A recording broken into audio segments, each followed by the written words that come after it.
ustedes, mis caros hermanos. Ante todo, es necesario conocer las leyes del trabajo esotérico gnóstico, si es que en realidad de verdad queremos un cambio radical y definitivo. En nombre de la verdad diremos que si por alguna parte hemos de empezar a trabajar sobre sí mismos, tiene que ser en relación con la mente y con el sentimiento. Sería absurdo empezar a trabajar con el centro motor, por ejemplo, que como ustedes ya saben, se relaciona con los hábitos, costumbres y acciones de tal órgano, de tal centro. Obviamente, esto sería como empezar con un faquirismo absurdo. Y a propósito de faquires, en la India hay faquires que, por ejemplo, levantan un brazo en alto y lo sostienen por tiempo indefinido hasta que llega a quedar rígido. Hay otros que permanecen firmes en un solo lugar durante 20 y 30 años, hasta convertirse en verdaderas estatuas. Mas, después de todo, ¿qué es lo que ganan esos faquires? Desarrollar un poco la fuerza de la voluntad, y eso es todo. No podemos pensar que ellos vayan a crear el cuerpo de la voluntad consciente. Es claro que no. No se puede recrear ningún cuerpo fuera de la novena esfera. Si fuera posible crear algún cuerpo en ausencia de la novena esfera, nosotros hubiéramos nacido pues del aire o de las aguas de algún lago o entre una roca. No seríamos hijos de un hombre y de una mujer, pero somos hijos en verdad de un hombre y de una mujer. Entonces la creación siempre se realiza en la novena esfera. Eso es obvio. Así pues, ningún fakir podría crear el cuerpo de la voluntad consciente lejos de la novena esfera.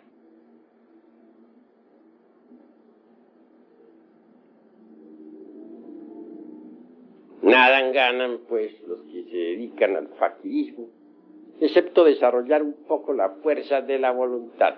Y eso es todo. Empezar, pues, con el centro motor sería absurdo. Aún más, empezar a trabajar con el centro sexual sin tener una información correcta del cuerpo de doctrina gnóstica,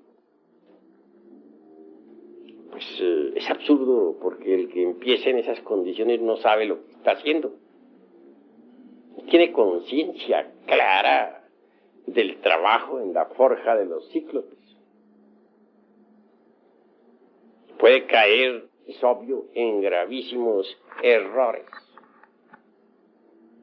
Recordemos que el primer centro, el intelectual, segundo, el emocional, el tercero, el motor, cuarto, el instintivo, quinto, el sexual. Existe también el sexto, que es la emoción superior, y el séptimo, el mental superior. Pero si empezáramos en realidad de verdad con los centros inferiores de la máquina orgánica, caeríamos en el error.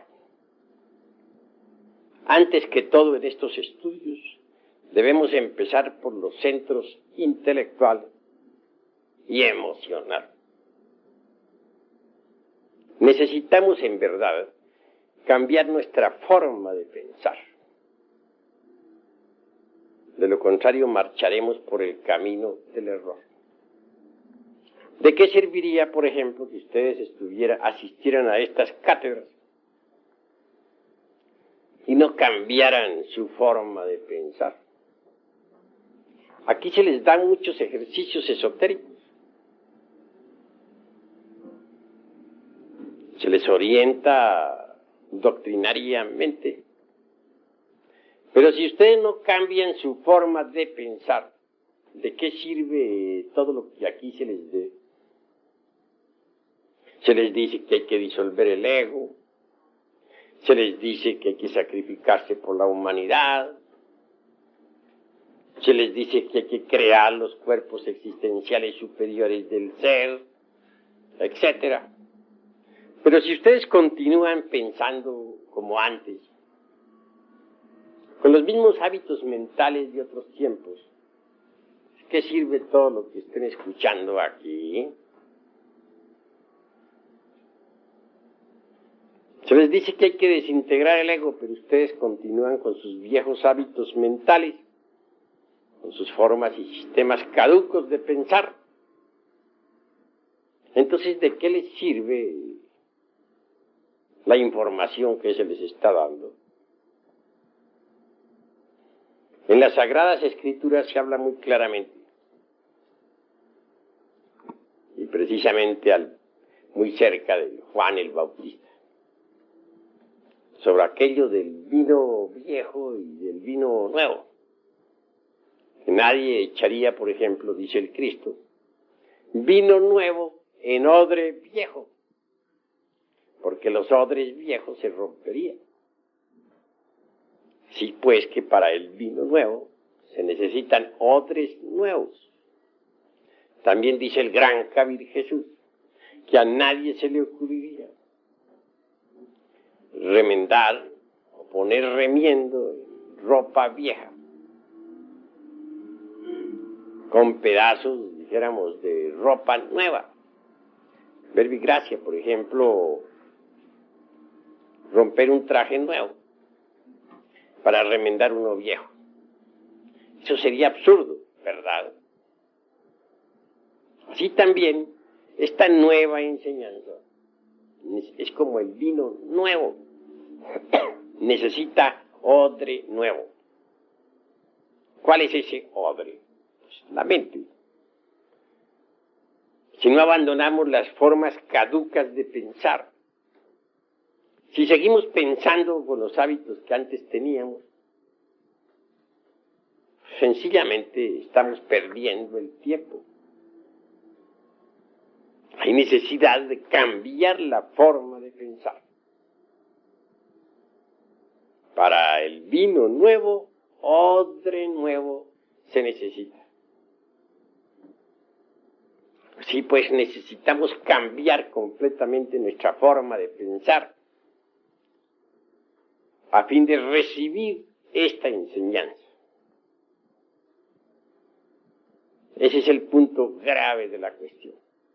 Porque si recibimos esta enseñanza y la añadimos a la forma que teníamos de pensar antes, a nuestros viejos hábitos mentales, pues nada estamos haciendo, nos estamos engañando a sí mismos. Querer enganchar el carro de la enseñanza gnóstica a nuestro viejo carro, todo dañado por el tiempo y lleno de basuras e inmundicias, es engañarnos a sí mismos. Se trata antes que todo de preparar el recipiente para recibir el vino de la enseñanza gnóstica. Ese recipiente es la mente. Solo así, con un recipiente nuevo, transformado, con un recipiente verdaderamente magnífico, se puede recibir ese vino de la enseñanza gnóstica. Y esto es lo que quiero que todos los hermanos vayan comprendiendo. Necesitamos que las emociones negativas sean eliminadas de nosotros. Porque esas emociones negativas, pues, no permiten un cambio de fondo. Es imposible transformarnos si aún poseemos dentro de nosotros emociones negativas. Nosotros tenemos que erradicar de nuestro corazón las emociones de tipo negativo, que son verdaderamente perjudiciales en todo sentido. Una persona que se deja llevar por emociones negativas se vuelve mentirosa en un 100%. Ya les había a ustedes contado en mi pasada cátedra el caso de un señor XX que actualmente se encuentra, podríamos decir, al borde de la muerte. Este buen hombre vino a tener pues una embolia cerebral. Motivo muy claro, lo repito,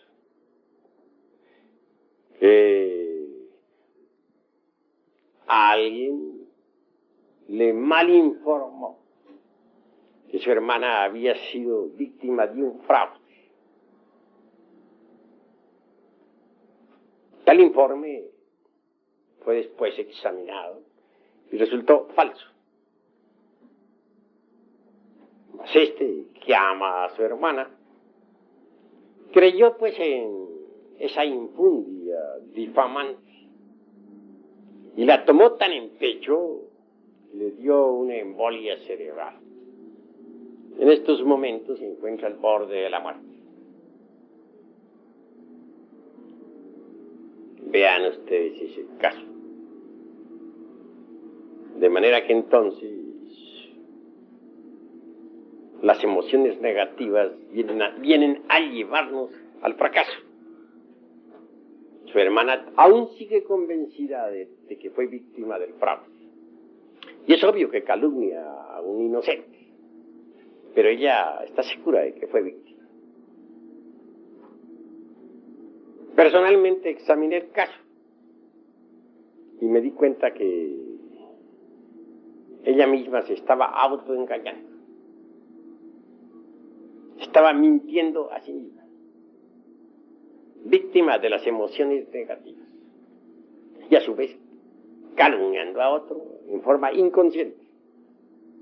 De manera que les dije a ustedes, y repito, que las emociones negativas lo tornan a uno mentiroso.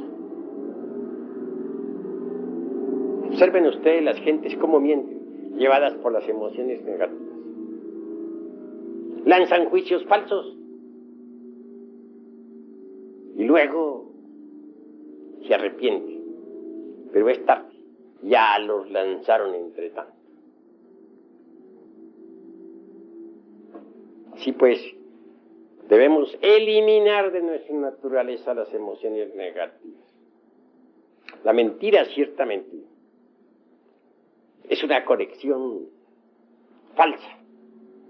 Lo normal es que la energía del Padre, la vida del anciano de los días, es decir, de nuestro ser interior profundo, fluya a través de la organización cósmica interior hasta llegar a la mente. Pero si nosotros hacemos una conexión falsa, es como ya no puede fluir esa energía, es como si se cortara el alambre eléctrico. La energía eléctrica entonces no llegaría al foco, o a los focos que nos iluminan. Así pues, la mentira es, ya les dije y repito, es una conexión falsa. Por lo común, cuando uno se llena de emociones negativas, se torna mentiroso. Es la realidad de los hechos. Si nosotros verdaderamente comprendemos todo esto y empezamos por cambiar en nuestra forma de pensar y de sentir, bien pronto esto se reflejará en nuestras acciones. Una vez que uno ha cambiado su forma de pensar y sentir y actuar, entonces está perfectamente listo para empezar a trabajar con los misterios del sexo. Pero si queremos y ese es el error de algunos misioneros, que las gentes comiencen de una vez a trabajar con el Maituna en la novena esfera, sin conocer siquiera el cuerpo de doctrina, pues esto es absurdo. Que las gentes que no han cambiado su forma de pensar, que continúan con sus mismos hábitos, las gentes que tienen su misma forma de sentir, que son víctimas de las emociones negativas, pues no comprenden estos misterios del sexo y los profanan. Por eso es que Paracelso insiste en que primero que todo hay que conocer la ciencia, para luego entrar a trabajar en la novena esfera. Y tiene razón en esto Felipe Teofrastro Bombastro de Ongenay Aureola Paracelso. Empecemos pues por cambiar nuestra forma de pensar y de sentir. Muchos reciben aquí enseñanzas esotéricas, se les da, pero continúan pensando como antes, como pensaban hace 20 años. ¿Qué sucede entonces? Estamos perdiendo el tiempo. Si se le da a la gente las enseñanzas para que se autorrealicen, para que cambien y continúan pensando como antes, obviamente, gracias, obviamente pues se marcha muy mal. Yo conozco hermanitos gnósticos que tienen 20 y 30 años de estar en las enseñanzas gnósticas y todavía piensan como pensaban cuando tenían 20 o 30 años de edad. Muy ilustrados, sí, manejan muy bien las ideas, pero si uno les examina detenidamente su vida, sus costumbres, verá que son las mismas que tenían antes. Conozco hermanos hasta muy juiciosos, misioneros y todo, que platican muy bien sobre la gnosis, que manejan el cuerpo de doctrina en forma extraordinaria, pero los he estado observando y resulta que actúan como cuando no eran gnósticos. Actúan como actuaban hace 30 años atrás. Tienen las costumbres viejas que tenían cuando nada sabían de estos estudios. Continúan con esas mismas viejas costumbres. ¿Qué están haciendo esos hermanos entonces? Obviamente se están autoengañando miserablemente. Pues eso es obvio. Así pues, hemos de empezar por cambiar la forma de pensar y después la forma de sentir. Poner el vino nuevo, el vino gnóstico, en odres nuevos y no en odres viejos. Una mente decrépita, llena de hábitos viejos, de hábitos de hace 20 y 30 años atrás, no está preparada para recibir el vino de la gnosis. Una mente así necesita forzosamente pasar por un cambio total. De lo contrario, se está perdiendo el tiempo miserablemente.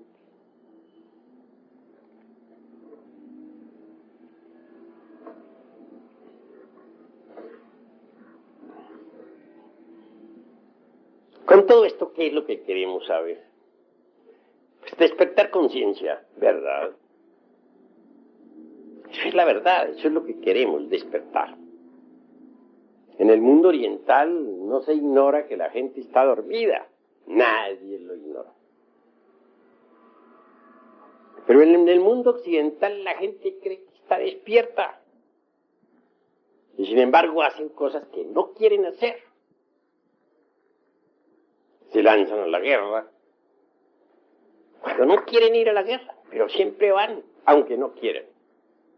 ¿Por qué? Porque están hipnotizados. Ustedes saben que a un sujeto hipnotizado, por ejemplo, le ordenamos que vaya a matar a alguien, va y lo mata. Y eso ya está previsto en el Código Penal de todos los países de la Tierra.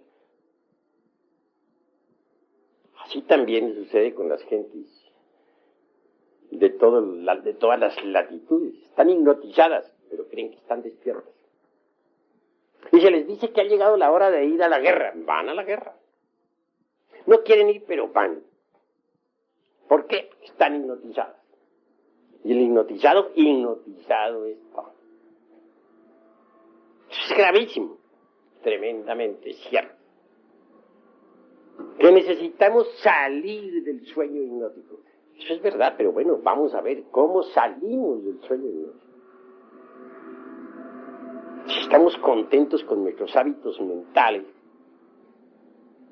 nuestros sistemas de razonar, con nuestros hábitos sentimentales, con nuestros distintos hábitos o costumbres adquiridas por la herencia y por la familia. Entonces, aunque estemos escuchando aquí en esta sala las enseñanzas, sencillamente estamos perdiendo el tiempo. Pregúntense ustedes a sí mismos, ¿para qué han venido? ¿Con qué objeto están ustedes reunidos en esta sala? Si están aquí reunidos por mera curiosidad, vale más que no hubieran venido. Si de verdad los anima el anhelo de cambiar, pero continúan muy contentos con sus viejas normas de pensar,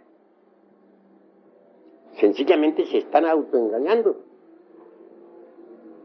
Si es que ustedes quieren enganchar el carro de la gnosis a su viejo tren carcomido por el tiempo y podrido hasta el tuétano de los huesos, pues están haciendo un juego muy tonto que a nada les conduce.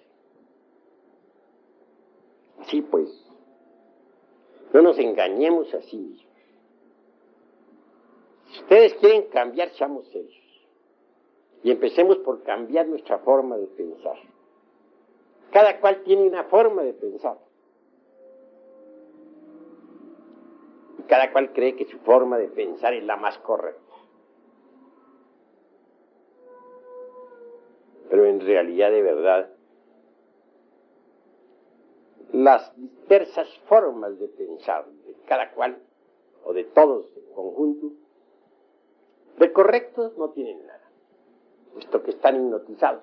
¿Cómo puede pensar correcto una persona que está hipnotizada?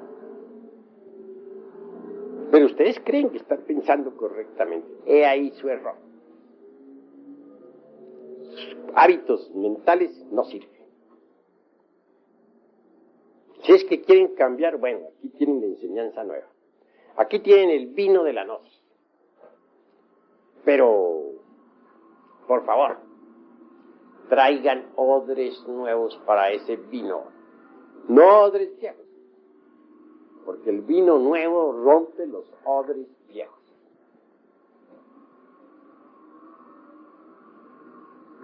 Me interesa darle la enseñanza a los hermanos, pero darla seriamente. Y por eso les invito a cambiar su forma de pensar.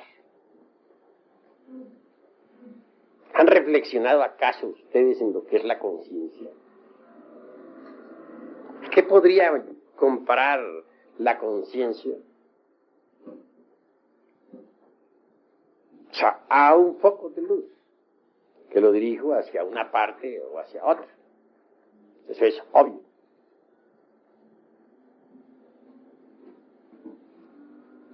La conciencia debemos aprender a colocarla donde debe ser colocada. Donde esté nuestra conciencia, allí estaremos nosotros. Ustedes que me escuchan en estos momentos, ¿están seguros de que la conciencia de cada uno está aquí? Si está aquí, me place. Pero estamos seguros de que está aquí. Puede ser que esté en este momento en la casa. Puede ser que esté en la cantina. Puede ser que esté en el supermercado. Y que tan solo aquí estemos viendo la personalidad de fachada de tal o cual hermano. Así pues, donde está la conciencia, ahí estamos nosotros. La conciencia es algo que hay que aprender a colocar inteligentemente donde debe ser colocada. Si colocamos nuestra conciencia en una cantina, se procesará en virtud de la cantina. Y si la colocamos nosotros en una casa de citas, se procesará allí. Y si la colocamos nosotros en un mercado, tendremos un buen mercader o un mal mercader. Donde quiera esté la conciencia, allí estaremos nosotros. La conciencia está desgraciadamente embotellada. Y un yo de lujuria podrá llevar nuestra conciencia pues a una casa de citas. Un yo de borrachera se la podrá cargar para una cantina. Un yo codicioso se la llevará por allá para algún mercado. Un yo asesino se la llevará por allá a la casa de algún enemigo.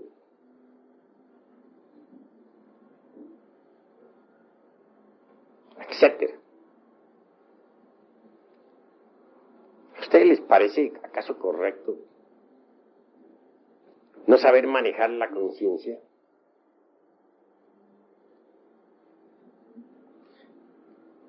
Tengo entendido que es absurdo llevarla a lugares donde no debe estar. Eso es obvio. Desgraciadamente, repito, nuestra conciencia actualmente está enfrascada. Sí, embotellada entre distintos elementos inhumanos que en nuestro interior cargamos. Necesitamos quebrar todos esos elementos dentro de los cuales se halla embotellada la conciencia. Pero digo, haríamos eso si no cambiáramos nuestra forma de pensar. Si estamos contentísimos con nuestros viejos hábitos caducos y extemporáneos que tenemos en la mente, ¿nos preocuparíamos acaso por despertar la conciencia? Claro que no. Si se quiere cambiar, vamos a cambiar desde ahora mismo, a cambiar nuestros hábitos mentales, nuestra forma de pensar. Cuando uno cambia de verdad, origina cambios interiores. Cuando uno cambia su forma de pensar, puede entonces pensar en cambiar totalmente en su interior. Pero si no cambian su forma de pensar, si aquí en esta mente siguen existiendo los viejos hábitos extemporáneos, ¿cómo puede uno decir que va a provocar un cambio en su conciencia interior?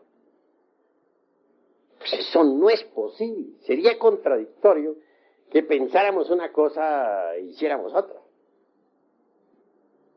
Realmente que no es posible.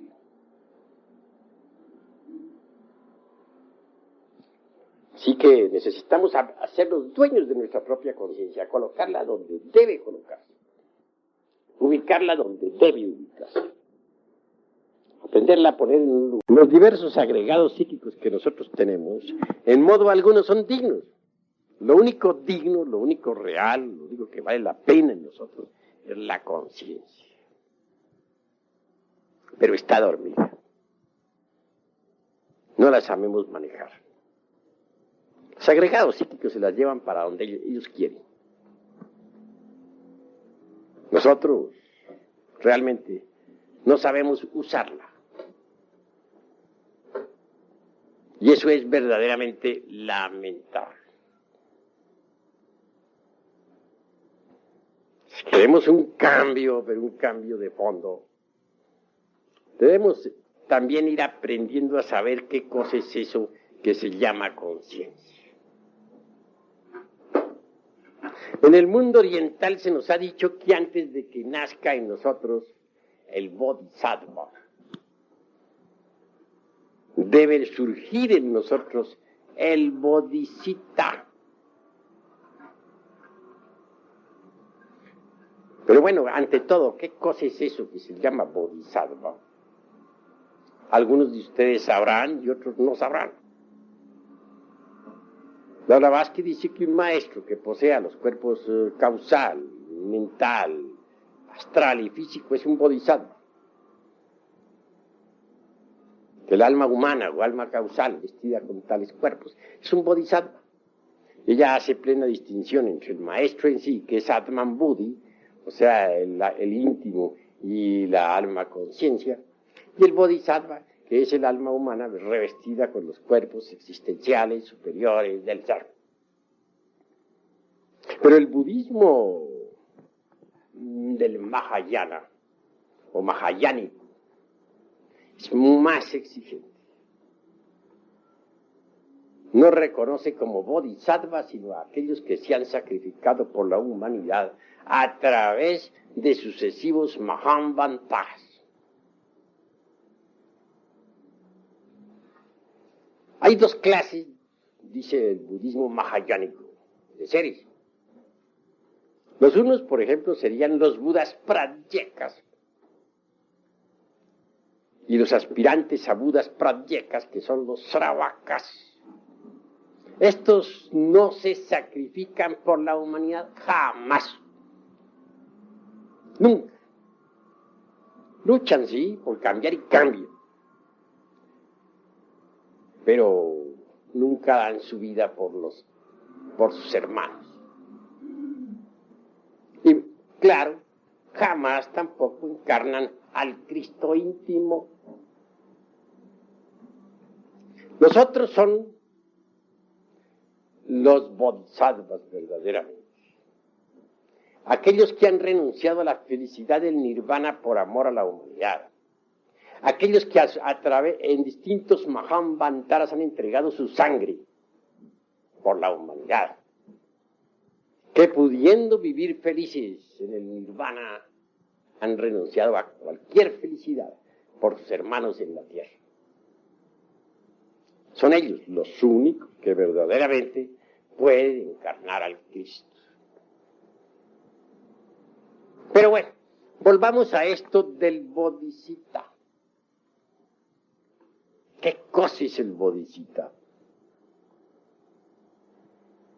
Es la conciencia ya despierta, desarrollada, convertida en el embrión áureo.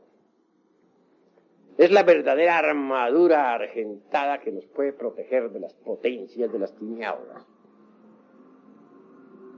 que nos da la sapiencia, la experiencia. Antes de que surja un bodhisattva dentro del interior de alguien, surge el bodhicitta, es decir, la conciencia despierta y desarrollada. Vean ustedes cuánto vale, pues, ese don que se llama conciencia. Es lástima que la humanidad tuviera la conciencia enfrascada entre el ego. Y es claro que mientras las gentes continúen pensando como piensan, sintiendo como sienten, y con sus mismas viejas costumbres rancias, no podrán despertar la conciencia. Continuará esta hipnotizada. Y en secuencia o como corolario diremos que nunca surgirá en gente así el bodhicitta. Cuando el bodhicitta, que es la conciencia desarrollada y despierta, surge en uno, en el aspirante, entonces pronto aparece el bodhisattva. Obviamente el bodhisattva se va formando dentro del clima psicológico del bodhisattva. Es grandioso el bodhisattva.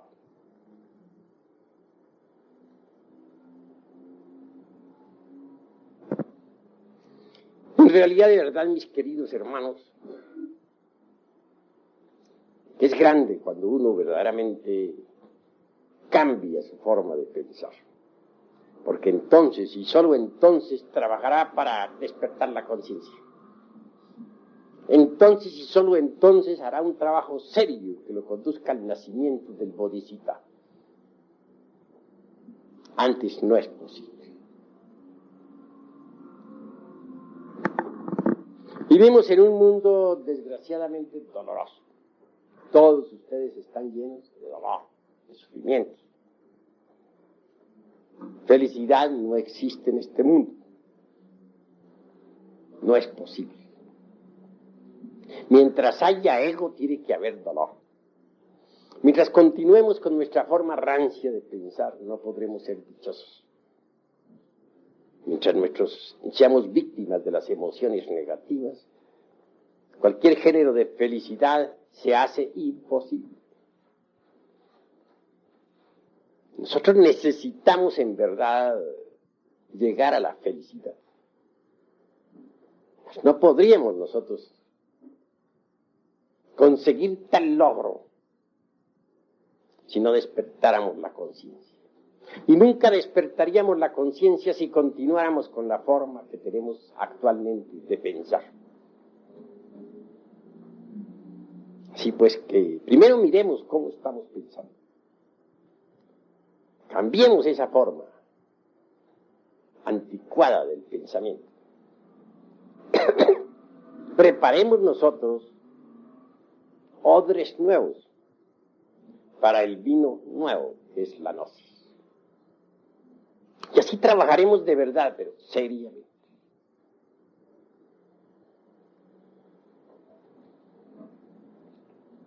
Este mundo en sí mismo es el producto de la ley de la originación. Este mundo se sostiene con las leyes de causa y de efecto, que son las leyes del karma. También se les llama leyes de acción y consecuencia. Tal acción, tal consecuencia. Este es un mundo bastante complejo. Es un mundo de asociaciones, combinaciones múltiples, dualismo incesante, lucha de los opuestos, etc. En estas circunstancias no es posible que exista en este mundo la felicidad. Cada uno de nosotros tiene que pagar su karma. Estamos llenos de deudas. Y ese karma obviamente nos trae mucho dolor, mucha amargura. No somos dichosos.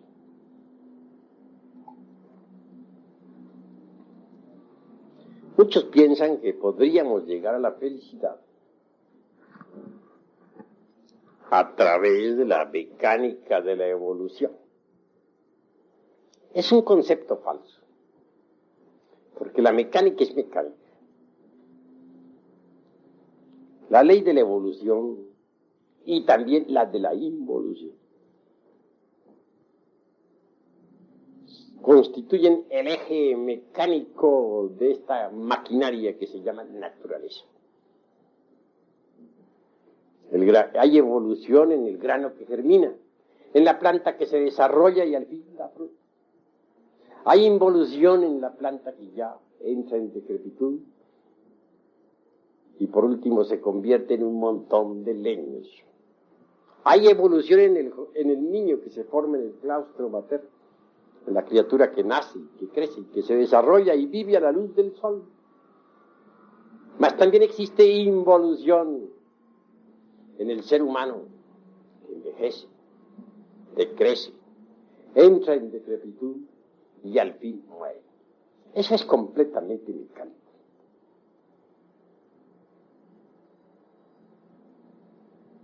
Mecánica es la ley del karma también, en cierto sentido. En el sentido causativo, mirada a la luz de los 12 vidanas o de las 12 vidanas. Ahí hay mecánica.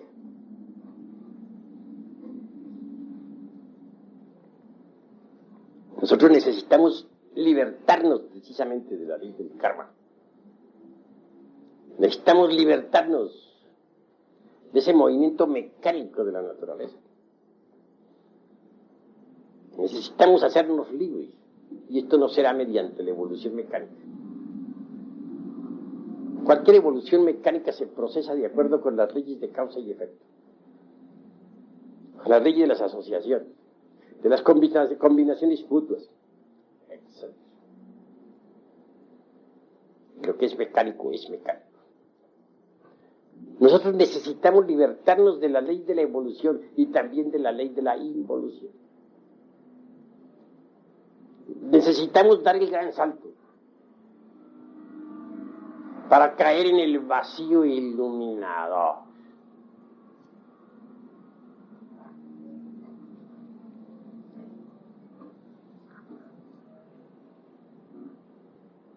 Obviamente, existe pues una antítesis entre la teoría de la relatividad que predicara un Einstein y el vacío iluminador. Lo relativo es relativo. La maquinaria de la relatividad funciona con la ley de los opuestos, con el dualismo, etc. Mientras, en la lucha de las antítesis hay dolor. Y eso no es felicidad. Si queremos la auténtica felicidad, debemos salirnos de la ley de la mecánica esta, de la relatividad. Dar el gran salto, repito, para caer entre el seno del vacío iluminador.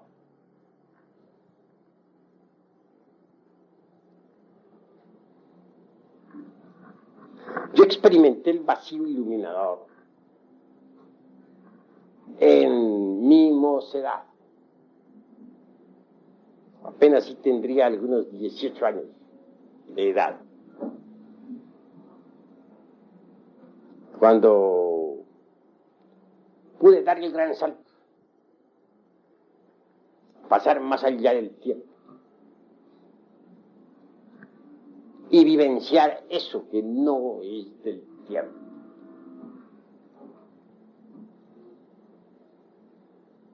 Eso que podríamos llamar la experiencia del prajna paramita, en su más crudo realismo.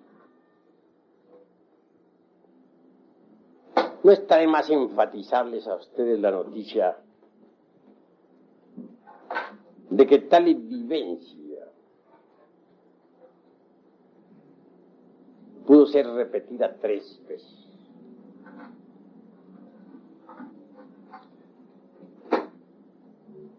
Supe entonces lo que era el sunyata. Lo pude vivir. En el vacío iluminador no existe dualismo conceptual de ninguna especie. La maquinaria de la relatividad no funcionaría en el vacío del iluminador. La ley de las mutuas combinaciones y asociaciones mecánicas no es posible en el vacío iluminador.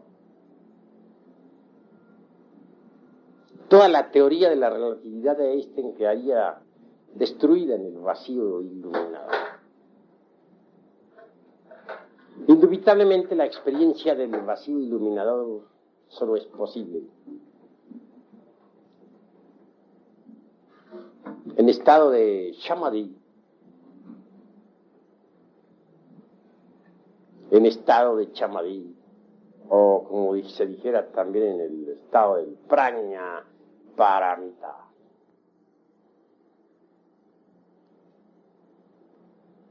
En el vacío iluminador no existen formas de ninguna especie. Podría decirse que allí pasa uno más allá del universo y de los dioses. En el vacío iluminador puede darse una respuesta correcta a aquello de que si todo el universo se reduce a la unidad, ¿a qué se reduciría la unidad? Tal respuesta no es posible para la mente lógica, o por lo menos para la mente que funciona de acuerdo con la lógica formal. Pero en el vacío iluminador no es necesaria tal respuesta. Tal respuesta allí es una realidad patente, definida. Si todas las cosas se reducen a la unidad también se reduce a todas las cosas. Y entonces quien entra en ese estado de Mahasamadhi, dijéramos, vive todas las cosas, desprovisto de forma. Y esto de por sí ya es grandioso, sublime e inefable. Sumergirse definitivamente en Sunyata, es decir, el vacío iluminador definitivo, solo es posible mediante el gran salto y la condición definitiva de haber pasado por la aniquilación budista total. De lo contrario, no sería posible. En aquella época aún no había pasado yo por la aniquilación budista. Y obviamente, a medida que me acercaba a la gran realidad, la conciencia se expandía en forma desmesurada. Es obvio que en esta situación, no habiendo pasado por la aniquilación budista, sentí indecible terror, motivo por el cual regresé al universo de la relatividad de Einstein. Repito, 3 veces experimenté con el vacío iluminador. Y supe en el Sunyata, experiencia trascendental vivida, que hay más allá del vacío algo. ¿Qué? Eso que se llama talidad. La gran realidad.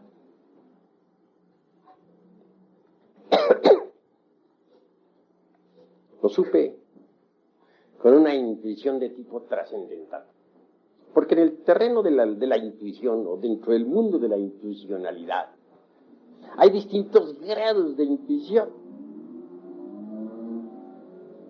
Incuestionablemente, la más elevada o el más elevado grado intuicional es el de las mentes filosófico-religiosas o filosófico-místicas. Es el tipo de intuición que corresponde al prajna paramita. Tal facultad, pues, me permitió saber que más allá del mundo del vacío iluminador está la gran realidad. Bien, quiero afirmarles a ustedes en forma enfática que este camino de la gnosis conduce a la gran realidad. La gran realidad o la talidad, Sunyata, prajna paramita, está más allá del universo de la relatividad, es decir, más allá de la mecánica esta de la relatividad, y más allá, mucho más allá del vacío iluminador.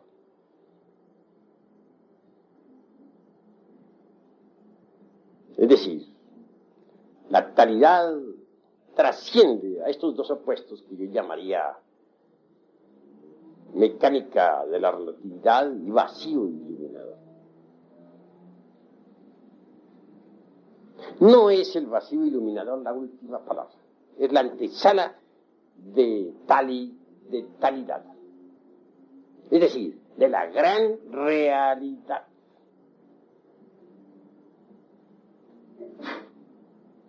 Estoy hablándoles a ustedes no en forma meramente teórica. En pasados Mahambaltaras experimenté la talidad. Y como quiera que la conozca, tengo que dar de ello vivo testimonio. Lo importante para nosotros es pasar por una suprema aniquilación, a fin de que la conciencia convertida en bodhisattva y totalmente despierta pueda dar el gran salto para caer en el vacío iluminador. Un paso más y llegaremos a la talidad.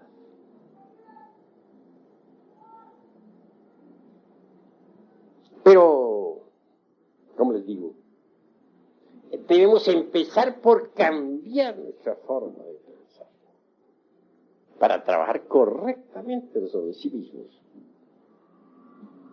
desintegrando realmente los elementos psíquicos indeseables que llevamos dentro. Podríamos conseguir nosotros el despertar de la conciencia, el desarrollo del bodhisattva, si antes no cambiáramos nuestra forma de pensar.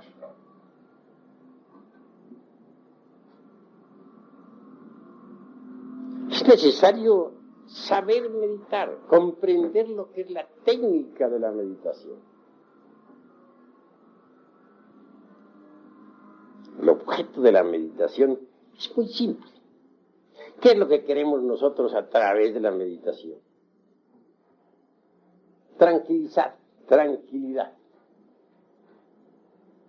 Parecería muy superfluo lo que estamos diciendo. Ustedes podrían objetarme que podríamos tranquilizarnos con una botella de vino, ¿no?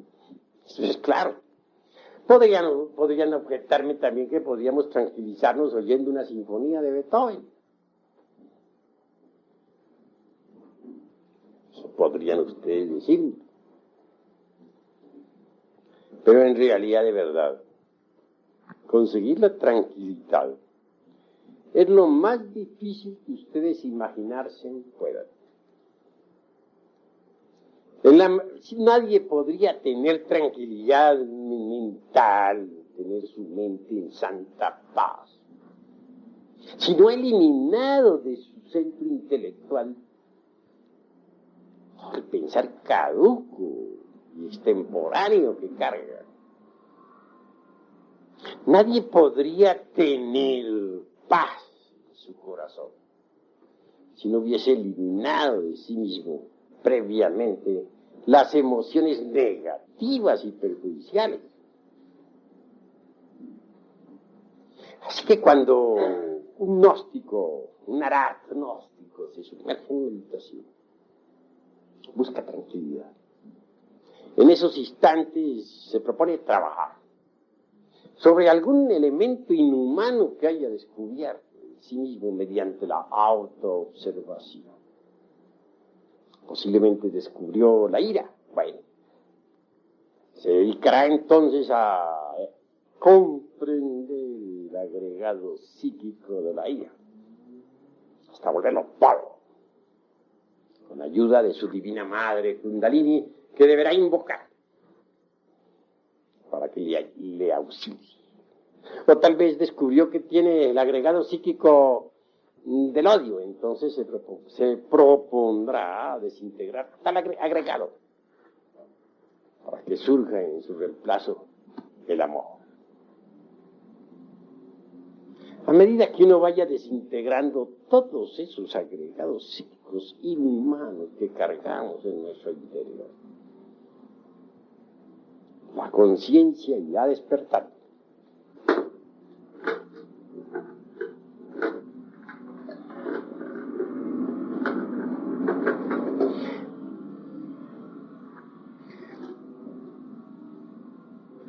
Mucho se habla en la gnosis sobre el sexo,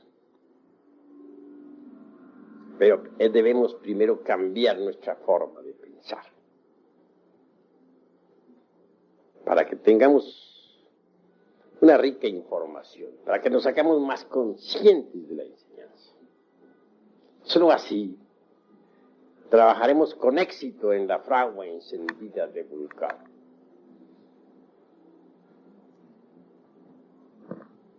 No queremos en modo alguno esta noche eludir los misterios sexuales. Es bueno que ustedes entiendan que el camino que conduce a la talidad es, y subrayo esto completamente, absolutamente sexual.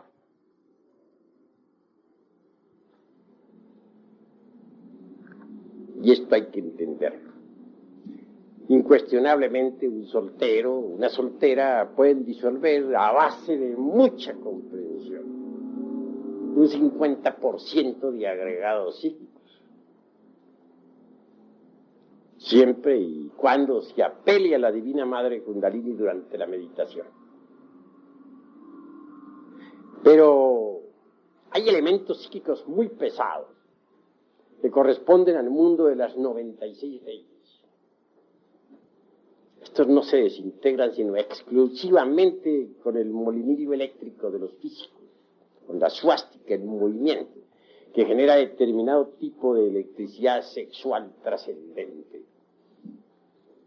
Obviamente, pues, la mujer serpiente, o sea, la princesa Kundalini, la divina madre cósmica, es reforzada mediante ese tipo de electricidad. Entonces puede, con su poder desintegrar atómicamente los elementos psíquicos más pesados, en los cuales está embotellada la conciencia. Así poco a poco llega el instante en que la conciencia queda completamente liberada y despierta y lista para dar el gran salto y caer en el vacío iluminador, que es la antesala de la gran realidad. En este mundo se nos ha criticado demasiado porque ponemos énfasis en el sexo. Muchos suponen que hay muchos caminos que puedan conducir a la gran realidad. Obviamente que cada cual es muy libre de pensar como quiera. Pero en nombre de la verdad, y con experiencia mística directa, acumulada en el fondo de mi conciencia a través de sucesivos Mahamvantaras, puedo decirles que el camino que conduce directamente a la gran realidad, a la talidad, más allá del vacío iluminador y de la mecánica de la relatividad, es absolutamente sexual en un 100%. Quienes disienten en esta cuestión revelan con ese proceder psicológico desconocimiento de la cruda realidad. Es obvio que quien ha tenido verdadera experiencia en estas cuestiones a través de sucesivos Mahamvantaras sabe muy bien que así es, que no es posible de escaparse definitivamente de la mecánica esta de la relatividad por otra puerta o por otro camino que no sea el directo, el que lleva a la gran realidad. Sunyata es un término budista muy interesante que nos indica perfectamente la experiencia mística, vida, del que no solamente ha experimentado el vacío iluminador. Repito, dentro del terreno estrictamente místico budista, diciendo con muchos místicos budistas ortodoxos que ponen el vacío iluminador como el máximo. Nosotros los gnósticos vamos más allá de la mecánica de la relatividad, más allá de esta maquinaria de la teoría de la relatividad de un Einstein, fundamentada en el dualismo conceptual. Y también mucho más allá del vacío iluminador. Nosotros queremos la gran realidad, la experiencia vívida, sunyata, la vívida experiencia de los prajnaparamitas. Gracias a Dios tenemos nosotros en nuestro interior la conciencia. Es precisamente el don más precioso. Lástima que esté enfrascada en el ego. Pero si conseguimos libertar a la conciencia, entonces estaremos listos para el gran salto, para el salto supremo. Una conciencia libertada es una conciencia que puede sumergirse en la gran realidad de la vida libre en su movimiento. Esta gran realidad es felicidad inagotable, más allá del cuerpo, de los afectos y de la mente. Es una felicidad imposible de describir con palabras. Todos queremos la felicidad y no tenemos la felicidad. Necesitamos ser felices, pero no es posible ser felices en un mundo de combinaciones. No es posible ser felices dentro de esta maquinaria de la relatividad.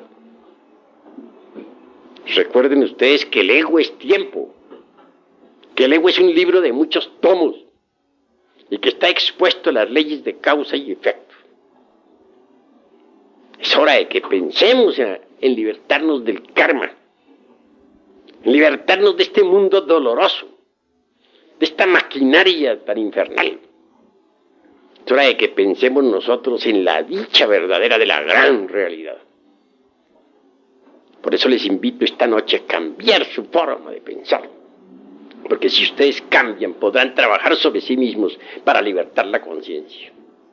Pero si ustedes no cambian su forma de pensar, si solamente quieren esta doctrina para engancharla a su tren, un carro más enganchado a un tren viejo, decrépito y degenerado, pues están perdiendo el tiempo. Yo quiero, pero la felicidad para ustedes, la verdadera dicha del ser. Sí, mis caros hermanos, hasta aquí la plática de esta noche. Sin embargo, hay algo que debo añadir antes de cerrar esta plática. Necesitamos que ustedes aprendan a meditar profundamente, que sepan meditar. Cuando uno ha conseguido, pues,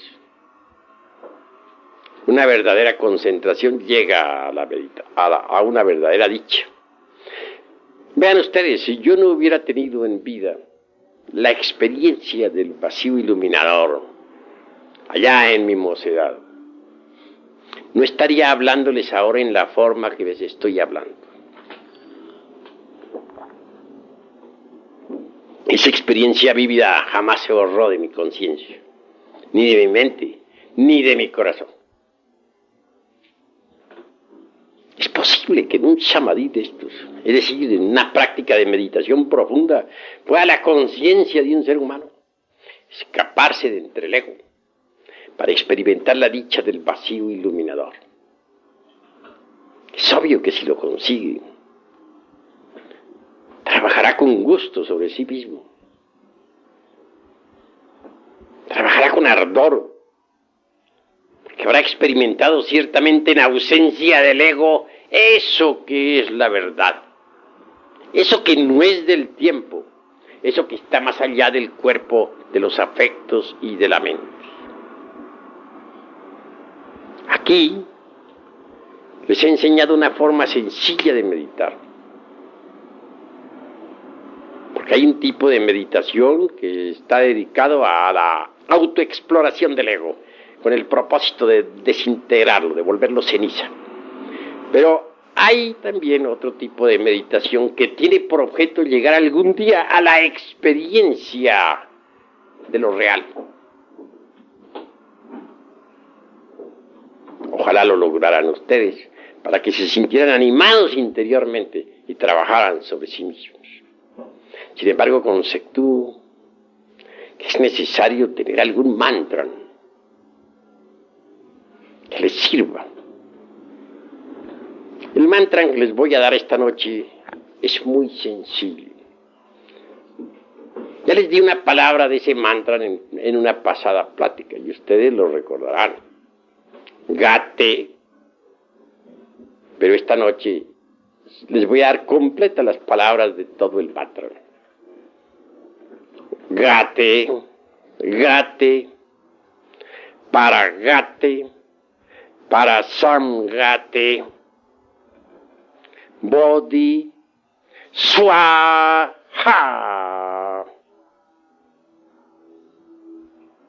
En las grabadoras tiene que haber quedado grabado y también en los corazones. Repito, gate, gate, para samgate, bodhi, swaha. Ese mantra se pronuncia suavemente, o con la mente y el corazón. Puede también usarse es decir, como verbo silenciado. Porque hay dos tipos de verbo articulado y verbo silenciado. El verbo silenciado es poderoso. Se relaja el cuerpo totalmente. Y después de relajado, se entrega totalmente a su Dios interior profundo, sin pensar en nada, únicamente recitando con la mente y el corazón el mantra completo. Gate, gate, para samgate, bodhi, swaha. La meditación debe ser muy honda, muy profunda. Los ojos cerrados, el cuerpo relajado, entregados completamente a su Dios interior.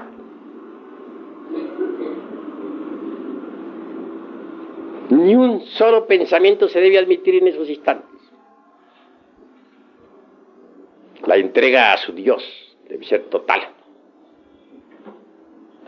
Y solamente el mantra debe resonar en su corazón. Este mantra entiendo que abre el ojo de Dharma.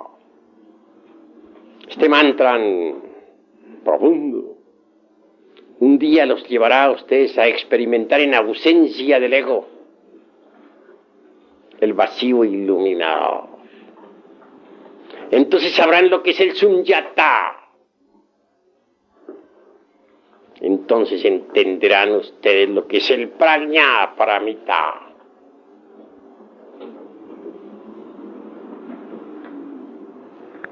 Perseverancia es lo que se necesita. Con este mantra podrán ustedes llegar muy lejos.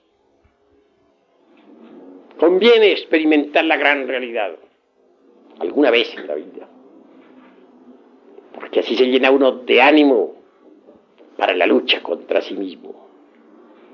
Esa es la ventaja del sunyata. Esa es la ventaja más grande que existe